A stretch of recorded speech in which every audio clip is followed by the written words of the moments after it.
Welcome to the World War I History Podcast, produced by the MacArthur Memorial. We invite you to follow us on Twitter at MacArthur1880 or find the General Douglas MacArthur Memorial on Facebook. This podcast was sponsored by the Ernst and Gertrude Tico Charitable Foundation. Today we are sitting down with Dr. William H. Thiesen, Atlantic Area Historian for the United States Coast Guard, and we're going to be talking about the United States Coast Guard and World War I. But first, tell us a little bit about the origins of the Coast Guard.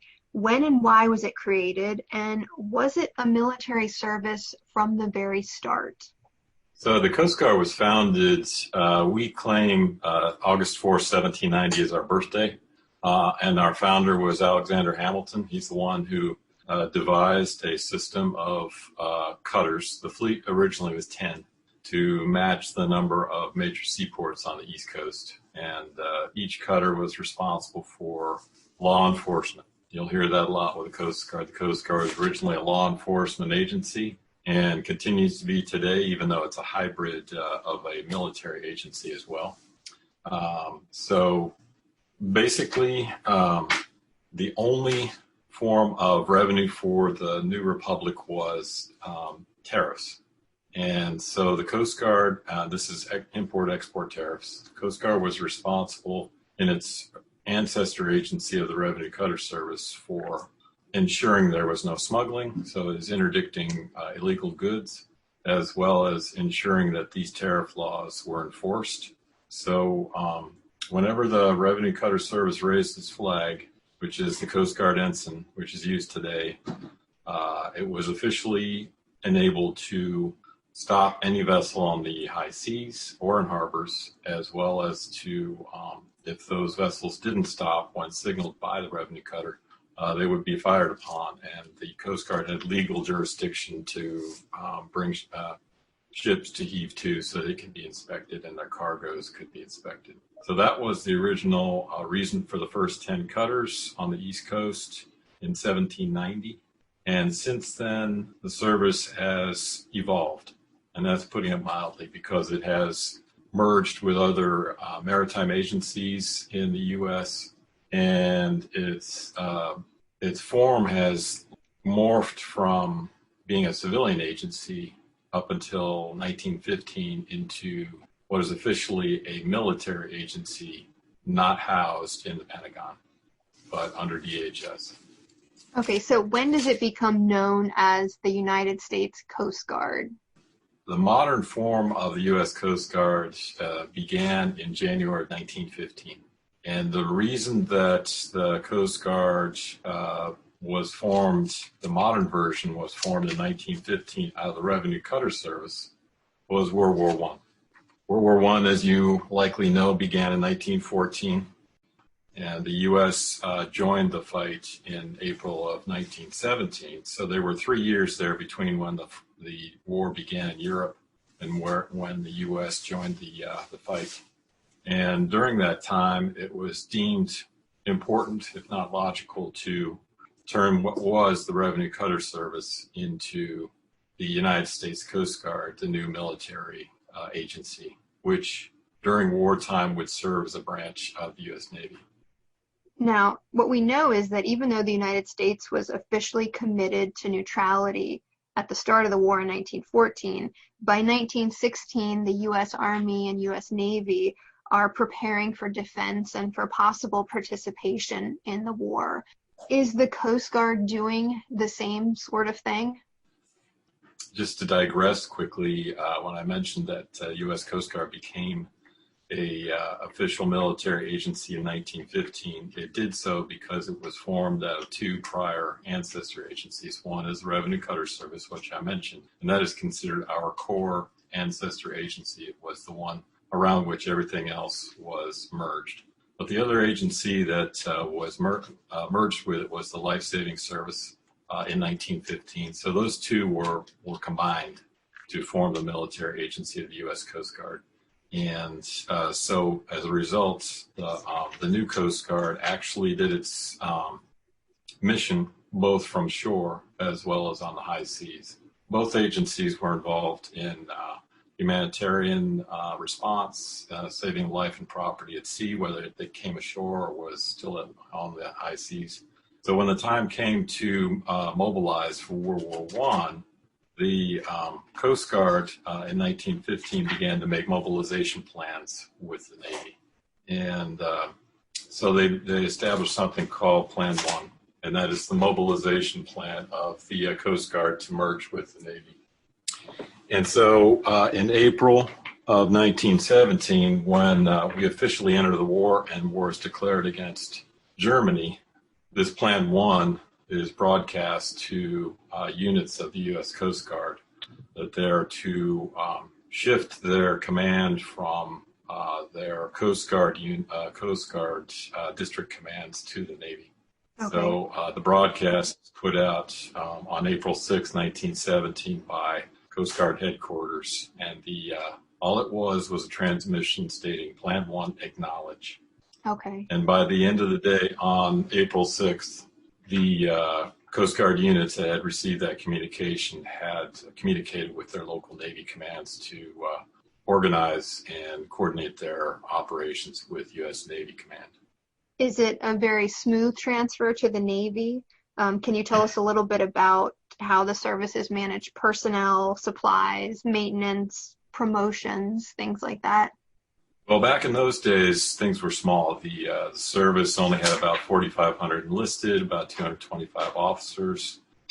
Bureaucracy was miniature compared to what it is today. So planning and mobilization would be probably considered disorganized by today's standards, but by the standards of the day, they probably were actually pretty advanced.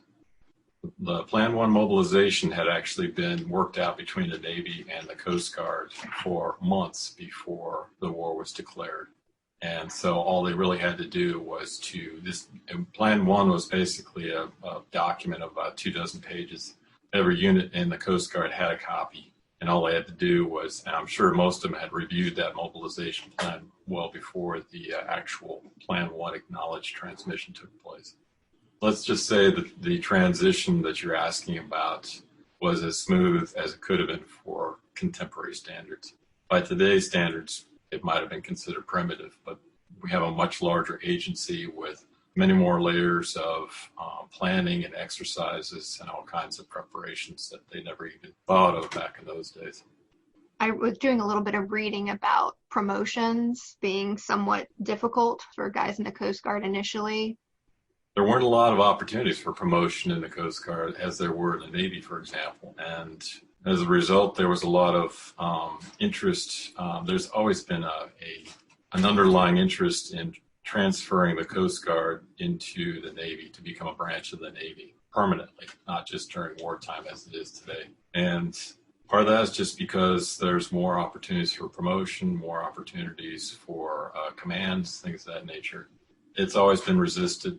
When that took place after the war and there was an interest in blending the two permanently, it was fortunately resisted and didn't take place. But that's happened several times throughout the history of the service. And you just have to think about the size of the Coast Guard compared to the Navy at that time, when you only have about 5,000 personnel altogether in the Coast Guard compared to whatever the size of the Navy was at that point.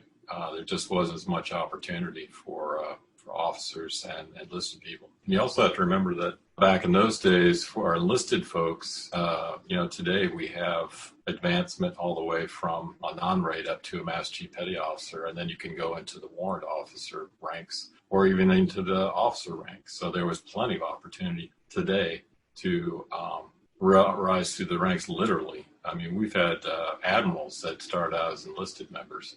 But back in World War I, that would be totally unheard of. Most enlisted people served out their time, not even making Chief Petty Officer, because that enlisted rank, did not exist in the Coast Guard in World War I. You couldn't become a Chief Petty Officer until the early 1920s.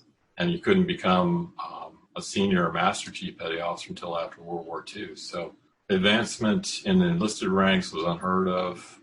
You could become a first class, and that's what you'd retire as back in those days. And as far as officers are concerned, well, we really didn't even have flag officers in the Coast Guard to speak of until, 1915. We had our first commandant, but he was a captain.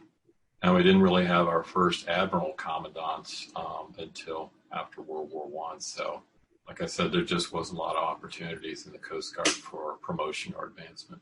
You mentioned that the Coast Guard is about 5,000 people when the war starts. Correct. Was that sufficient, or was there a big drive during World War I to recruit? There was a drive to recruit more people, especially to get more service members out fighting the war. So, for example, we had our first women in uniform in World War I. Not many, but they filled basically clerical roles at headquarters to free up more manpower for the war effort. We had what they call yeomanettes. You're probably familiar with that term. It's enlisted women who worked basically at headquarters doing clerical work. However, we did also have our first enlisted female electrician's mate, and she was the first one to officially don a uniform, female in the Coast Guard. And she's actually becoming a namesake for one of our new fast response cutters. Oh, wow. That's really interesting. Yeah, very proud of her. But there was this interest, especially at headquarters, to try to fill as many jobs with civilians as possible, as opposed to using active duty personnel to do those jobs. Do you know what the size of the Coast Guard was by the end of the war? I think it had grown, probably in the hundreds at that point. I wouldn't say that it would have expanded by the thousands. If you look at Prohibition, which obviously occurred right after the war, the enlisted numbers at that point were about 4,000. So they had actually, right after the war ended, the enlisted ranks had shrunk from 4,500 to 4,000. Okay. So it never really mushroomed like you would see in World War II, when we saw the ranks go from 40,000 to 250,000 serving in the war effort altogether of Coast Guard personnel. Okay. So it never really grew in the same amount. Switching gears then, there's a horrible disaster in Halifax, Nova Scotia on December 6, 1917. A French freighter carrying about 5,000 tons of TNT collides with a Norwegian steamship in the harbor. A fire starts. This creates a massive explosion that ends up killing 1,600 people, mostly civilians, and it injures about 9,000 more and destroys 3,000 buildings in the harbor. This is going to have an important impact on the role of the Coast Guard. Can you tell us a little bit about this? Certainly. Actually, that did have an impact. However, if you look back in history, there was actually another event that had an even greater impact on the Coast Guard, and that's called the Black Tom Island explosion. I don't know if you're familiar with that or not, but it occurred actually in 1916, middle of 1916. And what happened in that event, there was an island in New York Harbor where they had stored ammunition, ordnance, explosives. It was called Black Tom Island. And it was found that German saboteurs had set off a detonation there that exploded the whole weapons store and explosives that were housed there. It was about $1 billion worth of damage to New York City. Fortunately, I think only a few people were killed, fortunately, I say, but actually could have been a lot worse than it was. That's the reason why I say that. In any case, that's probably what really got the Coast Guard's role in port security begun, was the Black Tom incident. The Halifax explosion, as horrendous as it was, with the loss of so many lives, only reinforced what the Coast Guard had already begun to do, which was to institute rigorous and really draconian rules and regulations associated not just with ordinary shipping, but especially with any kind of military cargoes and war material that were shipped out of New York City, as well as other major ports and in the U.S. So, and that's a huge role and mission for the Coast Guard today.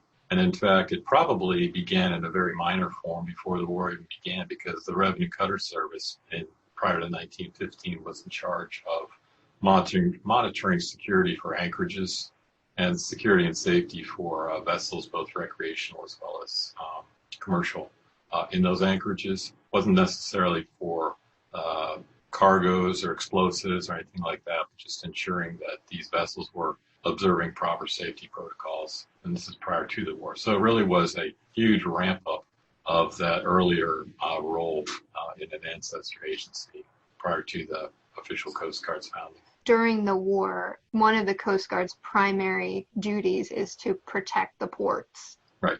That's one of its primary duties. And if you look at the history, especially of New York City, it's huge. We had some famous officers in charge of port security.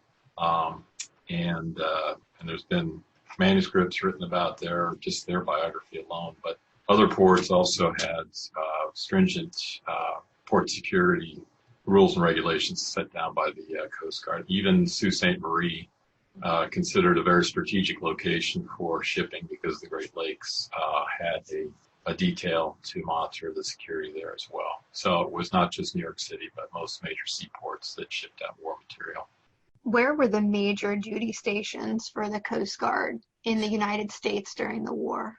Well, that's interesting because the World War I was really a baptism of fire for the Coast Guard. It was the first true test of the Coast Guard as a military agency. And we talked already about how the transition took place. And in World War II, we learned a lot of lessons from World War I. And we typically tended to assign complete crews to ships. So most vessels were Coast Guard manned with no Navy personnel on board. And that was in the hundreds, not thousands of vessels. But in World War I, we had mixed crews. We had Coast Guard vessels that had Navy personnel on board, and we had Navy vessels that could be under the command of a Coast Guard officer. So it was a much different kind of hybrid mobilization that took place in World War I. So if you say, where were they stationed or where were these people working? Well, we had quite a few Coast Guard officers that were commanding naval air stations, but there were no Coast Guard personnel there. We also had Navy vessels that were under the command of Coast Guard officers, but they had naval personnel on board.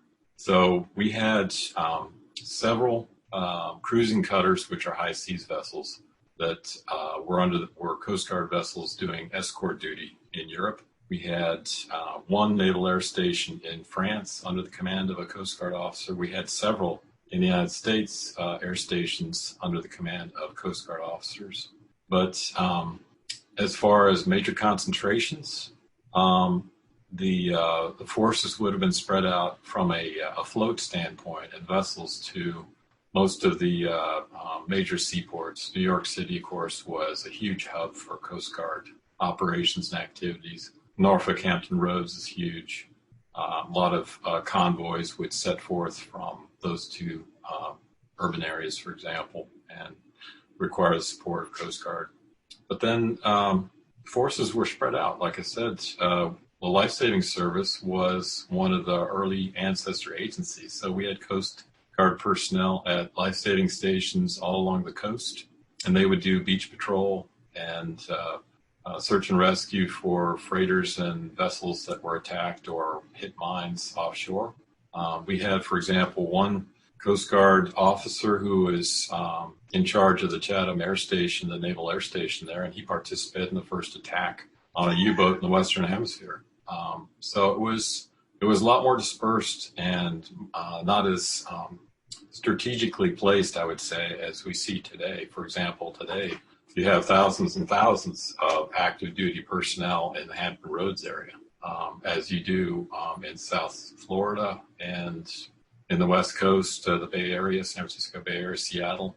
But back in those, and we don't have as many boat stations by any means as we used to back in the 19-teens and World War I. So they weren't quite as our forces, as small as they were certainly nowhere near as focused as they are today in certain areas. Can you tell us a little more about the Coast Guard overseas during the war? Sure. Let me state that the Coast Guard and its ancestor agency, which I mentioned already, the Revenue Cutter Service, had been overseas for, decades. I'd say 70, even more years than that, since the early 1800s. And so it wasn't unusual that they'd be overseas during World War I. They'd been far afield, Spanish-American War. They were in the Battle of Manila Bay and had been overseas in the Pacific for many, many years. In any case, some of the overseas assignments, I mentioned the Coast Guard cutters used for escort duty, and they were home ported out of Gibraltar. And they would steam between Gibraltar and escort convoys up to UK and back. So they do round trips. And I also mentioned Coast Guard personnel associated with naval air stations overseas. So it was primarily in European waters that the Coast Guard served. Also had personnel that were on board some of the high seas Navy vessels that were used for escort duty going transatlantic. So, for example, our famed Coast Guard aviator, Elmer Stone, who was the first one to actually fly across the Atlantic, was a member of the aviation crew on board the USS Huntington, I believe, is an armored cruiser with aircraft attached to it for patrolling the escorts and convoys. So we had people placed on all the naval vessels as well, like I said. But in the Pacific, we had quite a few Coast Guard cutters that were serving. Obviously, they were in Alaska, Hawaii, the Philippines, and other areas there. So they were pretty far afield in the Pacific as well, even though there wasn't much of any sort of combat taking place in that theater of operations. Does the Coast Guard suffer any combat losses during the war? Yeah, there were over a couple of hundred Coast Guardsmen that were lost in the line of duty during World War I. And in fact, the largest naval loss to the U.S. Due to combat was a Coast Guard loss. That was the USS Tampa, which was torpedoed and sunk. Over 110 Coast Guardsmen died. All hands were lost, as well as some Royal Navy and Navy personnel. But we also lost quite a few in some of the rescue efforts that took place during the war. You have to remember that the Coast Guard is embroiled in combat. That's its primary mission during the war. But strangely enough, for a very small service, you're also layering on all the different other missions that the Coast Guard is trying to carry out while it's being a military force. So it's doing search and rescue, humanitarian response, all sorts of other missions while it's fighting at the same time. So it did quite a bit of rescue during the war effort as well. Many medals were given out. More Navy Crosses were given out during World War I to Coast Guard personnel than during World War II, which is kind of strange considering how many personnel served in World War II.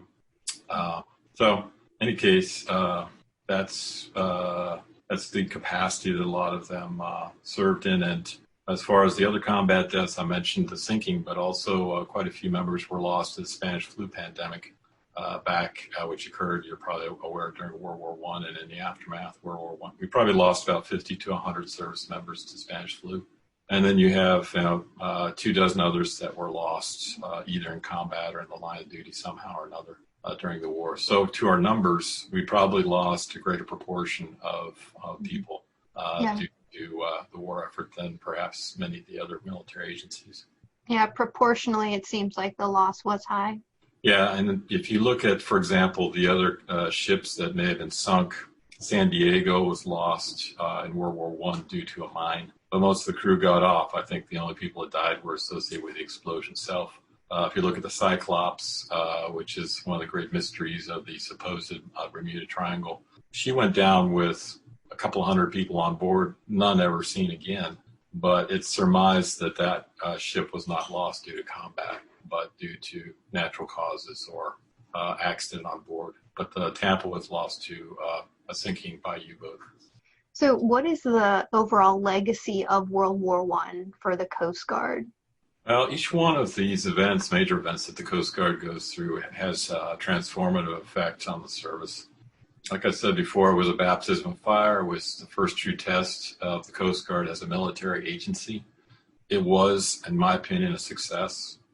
It gave a lot of lessons learned to the service that it could build on for future engagements. Many of the great leaders that led the service during Prohibition, as well as World War II, really got their experience from serving World War I on board combat vessels. And Coast Guard aviation really got its start in World War I as well. So when the service became the law enforcement agency on the water for Prohibition, that actually changed. It was a law enforcement mission, obviously, not combat. It was the largest law enforcement mission in the service history. And I mentioned that we only had about 4,000 active duty members when we started out, but that mushroomed into over 10,000 during Prohibition, as well as an incredible increase in small boats, cutters, and the permanent use of aviation for Coast Guard missions took place there too. These are all things that began, and we got our feet wet with World War I. And then, of course, that lesson and the lesson of World War I simply made our organization and ramp up to World War II that much easier, because a lot of these leaders like Russell Wacie, the commandant of World War II, learned everything he knew through World War I and Prohibition. So a lot of the lessons that didn't work out in World War I were never implemented again, and one of all the successes that occurred during World War I were supported and emphasized for our roles in World War II. Can you tell us a little bit about what happened to the Coast Guard then after World War I? Well, it shrank. I mentioned that there was a big drive amongst the officer corps for the Coast Guard to become part of the Navy, a branch of the Navy. And that was a big battle that's embroiled our leadership and many of the political leaders in D.C., Washington, D.C., right after the war. I would say most historians and people looking back would say it was fortunate that the Coast Guard never became a part of the Navy. It's happened since then as well, and it's never been successful. We also, in the aftermath, as you're well aware, had the Spanish pandemic, and the Coast Guard, as I mentioned, suffered its own losses, but it also became a humanitarian responder for populations, especially indigenous peoples in Alaska, whose villages were being wiped out by the flu. So the Coast Guard took an active role in responding to this crisis up in the Pacific Northwest that had kind of came from the war effort and was transmitted by service members from the war. But one of the things that the Coast Guard points to a lot is Coast Guard aviation. And I'm not sure if you're very familiar with the NC-4, but I mentioned Elmer Stone, probably our most famous Coast Guard aviator.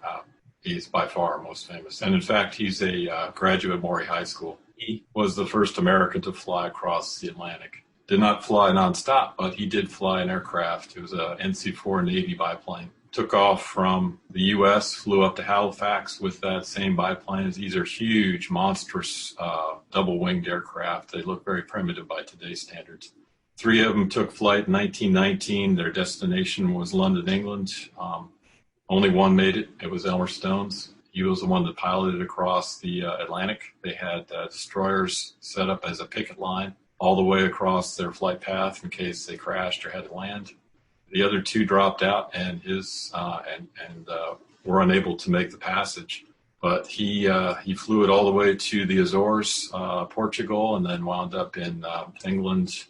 So that was part of the Coast Guard's aviation is development. Its aviators, I mentioned that Coast Guard officers were in charge of a lot of the air stations.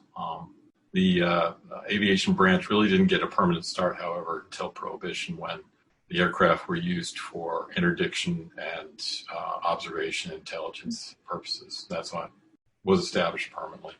So a lot of things came out of the war that were very important to our history. And it was a very good initial effort for a brand new military agency, learn how to fight alongside the other branches of the military. All right. Well, that was very, very interesting. Thank you again for taking the time to talk with us. Okay. Thank you very much. My pleasure. Take care. Thank you for listening.